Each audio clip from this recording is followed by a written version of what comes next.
So we continue keeping an eye on what is happening in West Africa, in the Sahel region. We can see that the citizenry in that area, they are almost like they want to cut ties and sever their links with French hegemony, where they were perhaps they thought they were being exploited by their former colonial power based on the level of extraction of natural resources. They are saying, like in Niger, which just had a coup the other day, that France relies on Niger as regards to uranium to power their electricity, domestic and industrial, to the tune of 33% or a third, and that's a lot, considering that probably 80% of Niger doesn't, those people are not connected to the electricity. At some point, we would need to ask these colonial powers and these Muzungus, like, don't you see these trade imbalances? Don't you see these numbers? The way they are stacked, they are stacked in your favor. And at what point were you gonna stand up and say, like, yo, bro, we are not doing the right thing? At least let's try and balance this out.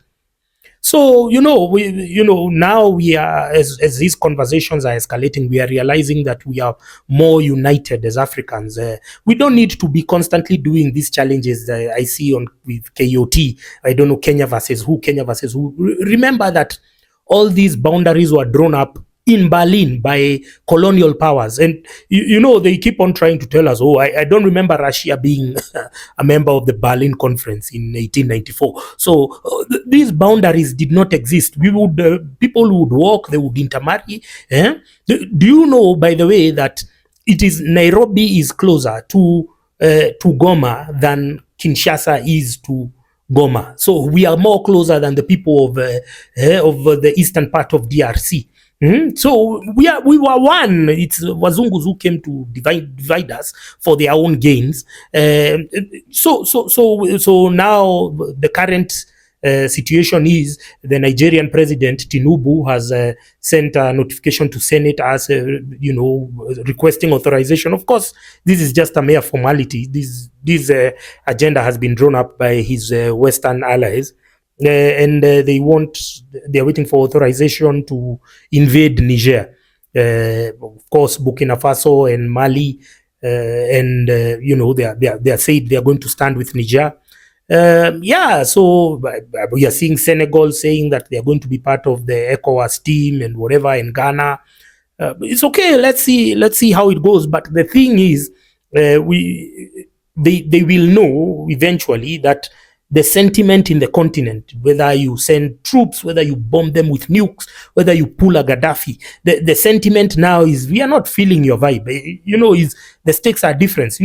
Now everyone is predicting that the president of Burkina Faso, Ibrahim Traore, he's going to be murdered, he's going to be assassinated by the West. That's the sentiment, because he's asking very legit and valid questions. Why heads of state? Why do your heads of state go walking from one Western capital to another, begging, and we don't see the fruits of that beggary for that begging tour, begging world tour?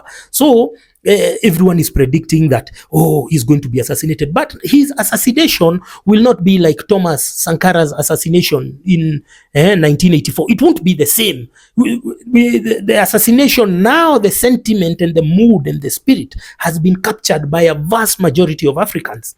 You understand? That time they were able to suppress Thomas Sankara and his lamentations against Western hypocrisy. They were able to suppress news about Patrice Lumumba. They were able to suppress all those, and we didn't learn about them in school.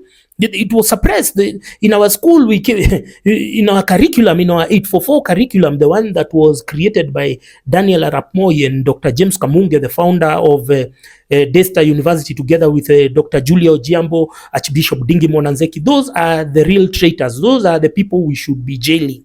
You understand? So we did not learn that kind of history. Now we have a better opportunity because of social media to understand that these are the issues. This is why these countries are poor. This is why our country is poor. We could be having X, Y, and Z, but Here we have these Muzungus. When, for instance, when Kenya Kwisha took the presidency, Meg Whitman, there was a day she was in State House for like 2 times a week. We were even wondering, does she have a desk there? But the thing is, they bring economic hitmen to start these companies. They get locally, politically connected operatives to be the local shareholders, and then they continue with extracting our resources for their gain. So, and all the time we are celebrating here about foreign investors, but they are not here for us. They are here for themselves, because the people at the top of the pyramid are not negotiating in our favor.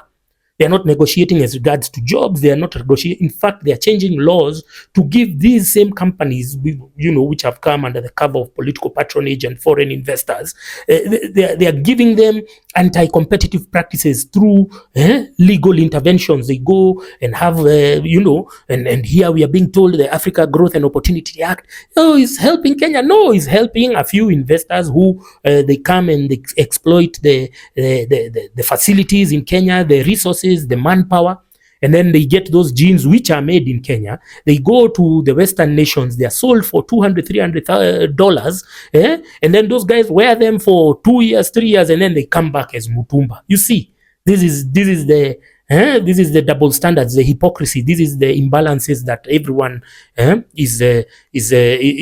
Africans now are starting to realize that, hey, we've been getting a raw deal from our association or affiliation with these people. At some point, the Chinese looked like they were going to be an option, but at the end of the day, Africans need to be trading amongst themselves. We need to be doing business amongst our regional partners. In fact, I don't understand why the US packs so much weight. If you look at the genuine numbers, the ones which don't make it to the cooked Kenya National Bureaus of Statistics reports, quarterly reports, you'll realize that US is not even one of Kenya's biggest trade partner. You'll realize we are doing a lot of trade with Tanzanians. Tanzanians now are feeding us. They are feeding us. And Ugandans, they are feeding us because through interventions which are meant to help foreign investors and importers, we have suppressed our domestic manufacturing, domestic agriculture industry, because these guys are able, they can pack it, they can go and influence the laws, and the laws are changed, and you find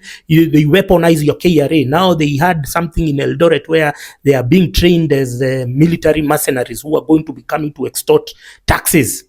This is what happens when you allow your government to be run by Western ideology, and not domestic ideology.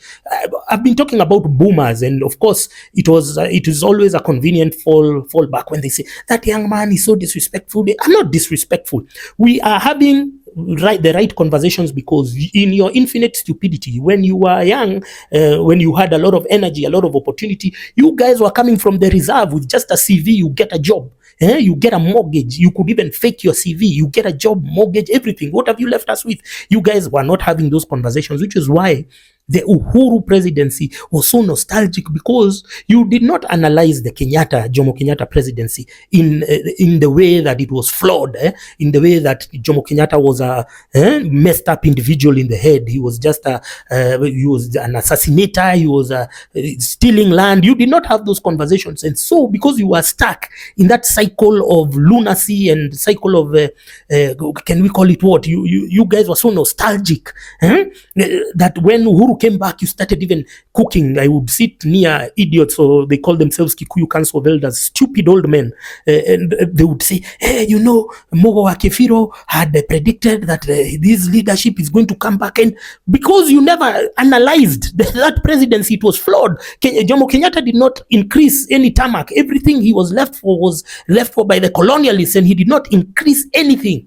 The hospitals, then came Moi. The only thing he increased was the Moi Teaching and Referral Hospital in Eldoret, the Eldoret airport in his home turf. It was all tribal. It was all ethnicized development. You understand? Let me give you an example of the boomers and how they are stupid. Look at somebody like Titus Naikuni.